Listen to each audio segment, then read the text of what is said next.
J'ai été auxiliaire de vie. J'ai validé mes acquis en tant qu'auxiliaire de vie.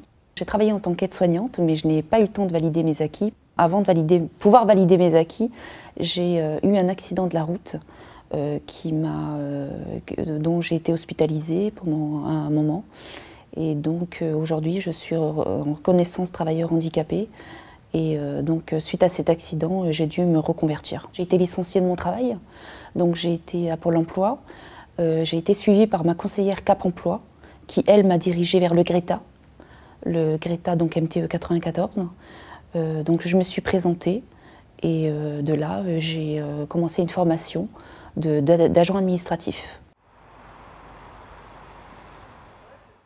Samira, j'ai positionné dans un premier temps sur le parcours d'agent administratif parce qu'elle est issue du milieu hospitalier. Et donc, elle n'avait aucune connaissance, aucune pratique du milieu administratif.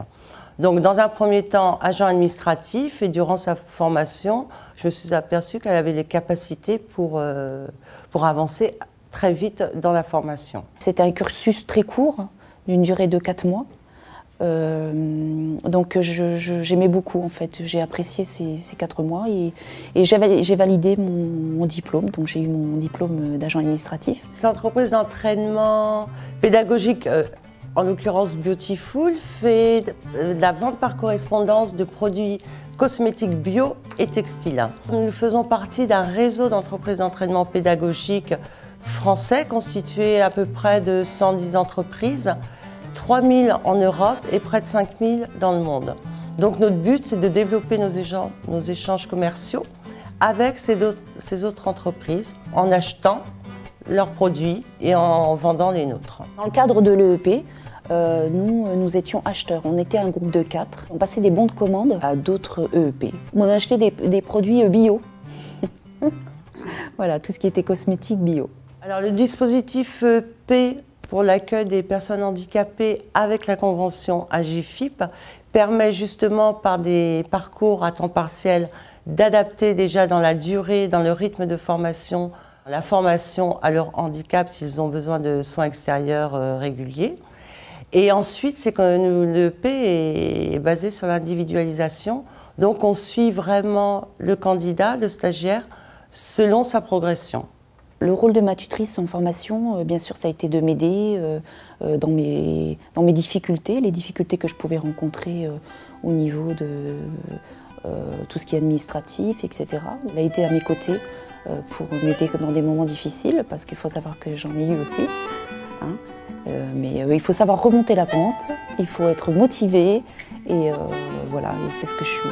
Donc j'ai présenté Samira au titre qu'elle a réussi brillamment.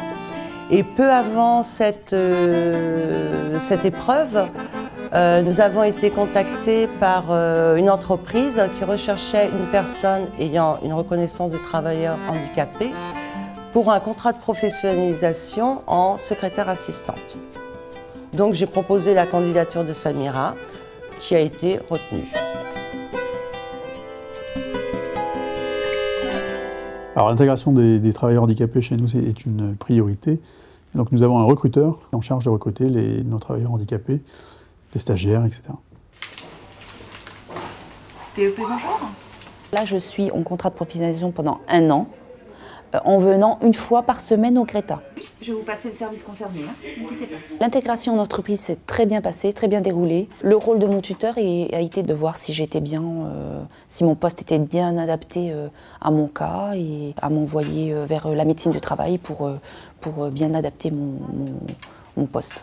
Ils ont commandé un fauteuil que j'ai eu à laisser pendant 15 jours. Ils m'ont demandé si tout allait bien, si j'étais bien installée, etc. Et ils m'ont tout financé. C'est pas la première fois que j'accueille du personnel en situation de handicap.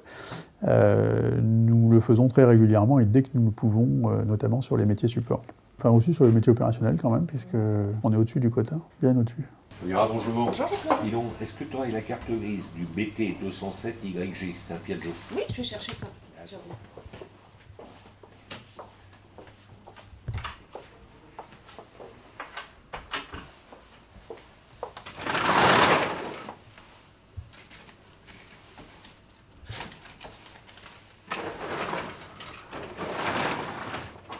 Voilà, j'en ai. Alors, la carte grise.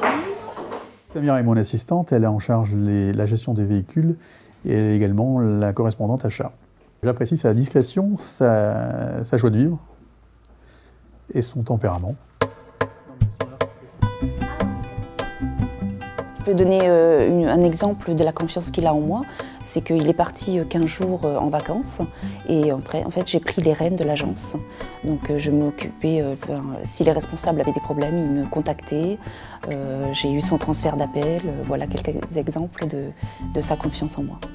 Ça se passe très bien dans mon entreprise, donc j'ai eu les félicitations.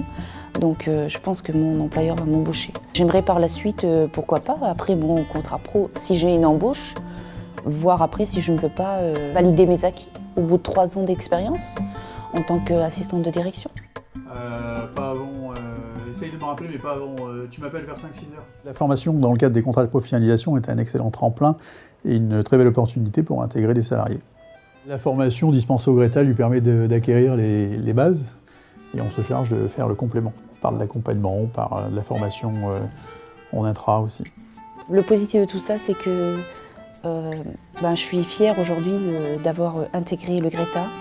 Je suis fière d'avoir rencontré tous les gens sur mon chemin, tous les gens que j'ai pu rencontrer, Cap Emploi, AGFIP, etc. Pour moi, ça a été que du positif et j'ai dans l'espoir de continuer encore plus haut et évoluer. Et voilà, et je souhaite à tous les travailleurs handicapés de poursuivre leur chemin et d'avoir confiance en eux et d'y arriver.